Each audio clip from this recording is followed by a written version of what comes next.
things is underwaters, dolphin kicking, and so we're just going to kind of run through some things that we do in our program back home. We spent a lot of time this year really in all aspects of swimming, from stroke mechanics to kicking, in particular breaststroke and dolphin kicking, and focusing on a lot more on efficiency and power out of each individual stroke or each individual kick. And I'll tell you why. Kate Douglas and her breaststroke, if you know anything or you watch Kate Douglas swim breaststroke, there's a lot of commentary around why she can't do a great 100 breaststroke, but she can do a great 200 breaststroke.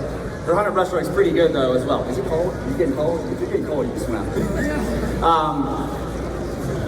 To me, she can do a great 100 breaststroke, but we decided that it wasn't better for her to take more strokes and to get her rate, faster. It was better to focus on getting more out of every single stroke.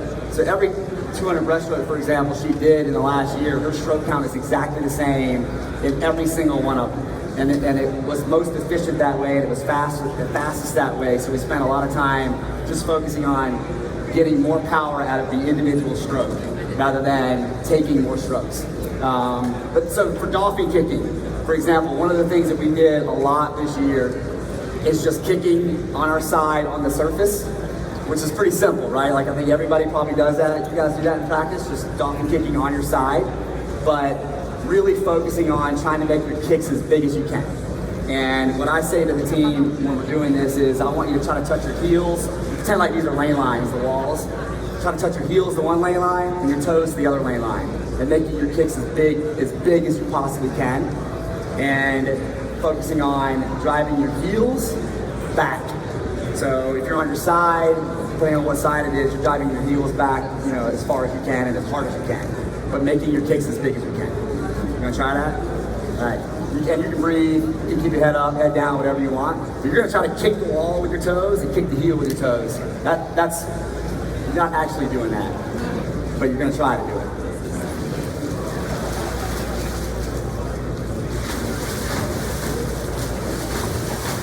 This is what a freshman in my program would do. I didn't give them good instructions.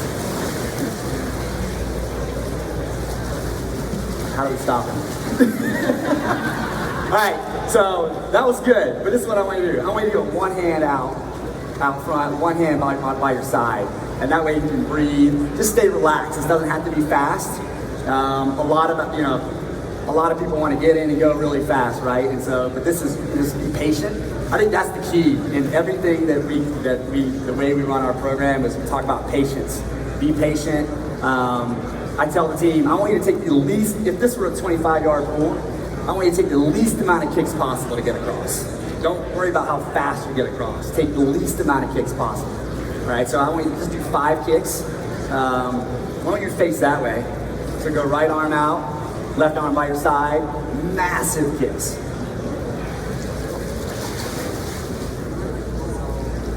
There we go. Y'all see that? Oh, cool. I need one of these. That was good. Okay. I would say the only thing to add to that, we'll move on. The only thing to add to that is, excuse me, you really want to get your hips into it. You're doing a lot of kicking from your knees down. Right? The dolphin kicking is going to start from here, and you got to really want to get your hips into it, and that's going to help make your kicks a lot bigger as well. All right, butterfly drill. One of the butterfly drills that we focus on, and this is specifically with Gretchen Walsh this year. I got a lot of information, a lot of data from some tests that we did, and from USA Swimming as well. And the key again here was patience. A lot of people want to hit here and get into that next stroke. So I wanted to. This sounds odd, right? But I wanted to slow her down. I wanted to slow her down and be more patient out front and not take her the next stroke too soon. So we did this drill, and I stole this drill. I can't remember who I stole it from. It might have been Dave Salo, Coley Stickles, I can't remember. I saw it somewhere. But we call it 6+1. So you're on the surface like this, your hands straight out, you want to be relaxed, and you just do six very light dolphin kicks, right? And then you do one as powerful and explosive butterfly stroke as you possibly can. right? And you breathe. We would do this with a snorkel on because you're not worrying about breathing. Sometimes we do it without a snorkel. So your head's down during the kicks, but then when you take that stroke, you come up and you breathe and then you go back into it, right? So let's do that. Let's do 2 strokes of that. 6 kicks, 1 stroke, 6 kicks, 1 stroke. But again, remember the key is being patient, right? So you have to hold your breath a little bit, just stay relaxed. And then when you're ready to take that stroke after the 6th kick, really reach and rip hard and get a good powerful stroke.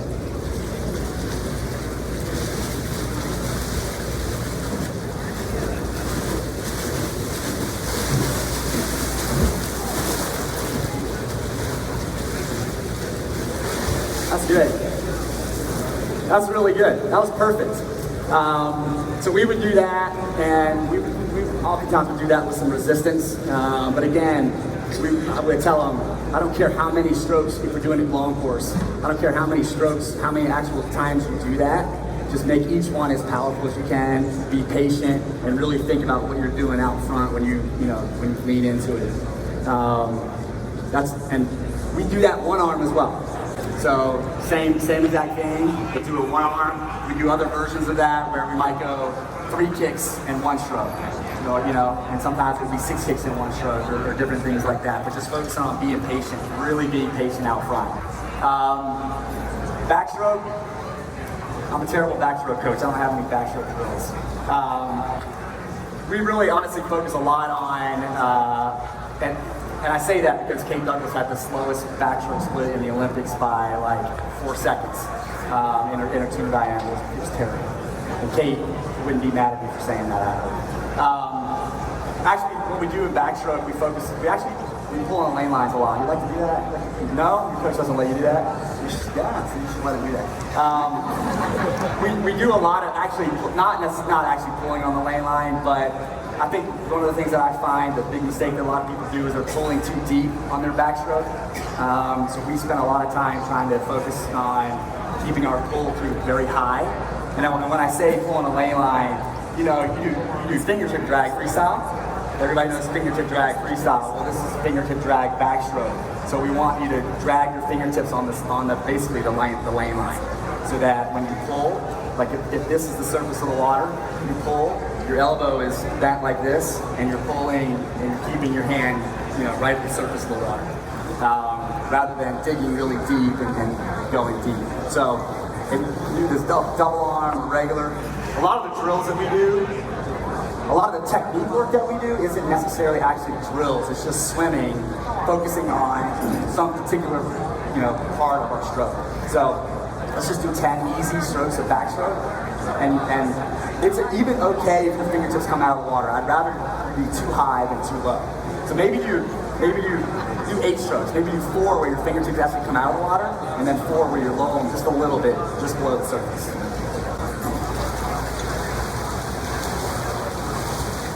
Good.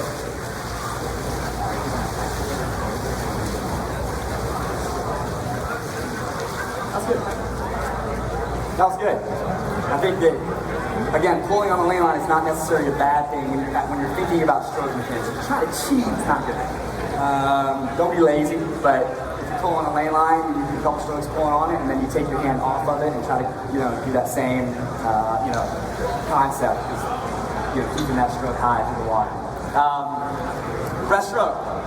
One of the things, I already kind of mentioned this with Cade and being patient and being powerful. We did this year a lot of breaststroke swimming, particularly short course, 4 long course, where we would limit their stroke counts and go as fast as they possibly could. So Cade has this unreal ability to hold her line, and her kick is huge.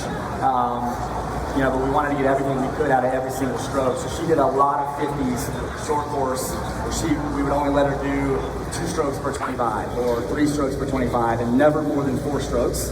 But I want you to go as fast as you can with just 4 strokes per 25 of breaststroke. And she got down to where she could go 27s and 28s in short course from a push with just 4 strokes. Whereas at the beginning of the season, she was maybe, the fastest she could do was a 30-second 50, which is insanely fast, right? But one of the key things that we found with her, and again, we got this from some data, some video analysis that we did, and a lot of swimmers do this because it's something that you don't really think about, but when you finish your breaststroke kick, people naturally their feet tend to go down like this before they come up, right? And sometimes people get disqualified because it looks like a dolphin kick, but it's just natural. But Kate was taking forever in two points of her stroke, or her kick. It was all kick related. She was so slow coming here to bring her feet up. So we worked a ton on trying to get her feet up quicker. I felt like that might help her stroke rate pick up a little bit if she picked up her kick rate, but we didn't want to take anything away from her actual kick because it's so powerful and so efficient. So we worked a lot on getting heels up quick and then getting into that kick, but riding that line as long as possible at the end of the kick, but getting our toes and heels up to the surface as quick as possible. Because the longer you leave them down, you're creating drag, right? You don't want to be anchored down. You want to get your heels up. So honestly, we just do kicking on a board or even just breaststroke swimming where we're really thinking about getting our heels up quick and getting into that kick, but then just gliding from that kick with your stroke out front, now when you're in that nice streamlined position after but getting your feet and hips up to the surface as quick as you can at the end of your kick. All right, so let's go 6 strokes of breaststroke, and all I want you to think about 2 things: getting your heels up as quick as you can to initiate your kick, and then you don't have to, I want you to just glide as long as you can at the end of it, but get your heels up to the surface. And also, stay on the surface, as close to the surface as you can while you're swimming. Don't dive down, right? We want to minimize that. If you're doing this, all your energy is going up and down and not forward, okay?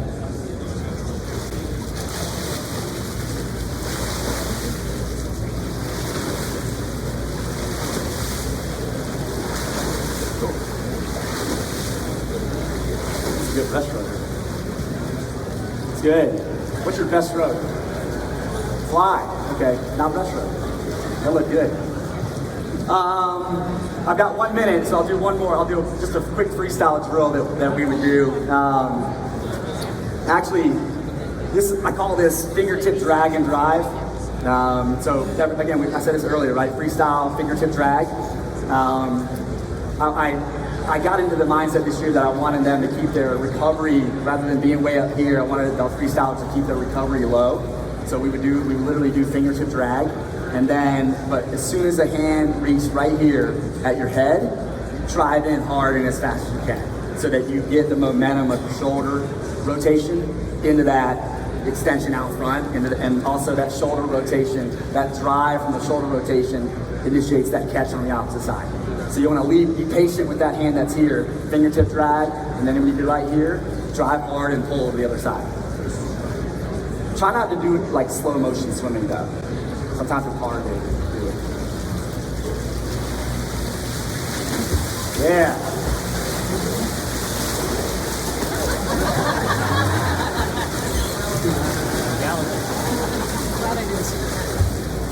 Yes.